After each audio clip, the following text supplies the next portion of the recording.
Hi, friends. Today, I want you to get inspired about who you are and about your ability to change the world in a positive and powerful way.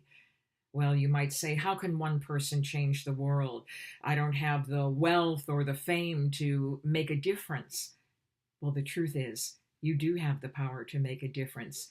First, you need to remember who you are. You are a spiritual being learning to have a human experience. And part of that experience is to remember that you have more than enough love within you to share with others. Then get out of your own world of insecurities and self doubts.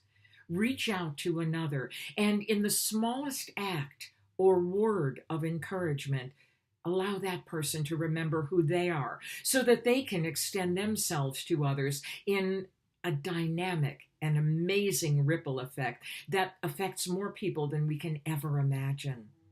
Yes, it's true. One person can make a difference. You can change the world with love. God bless you and have a wonderful day. You deserve it.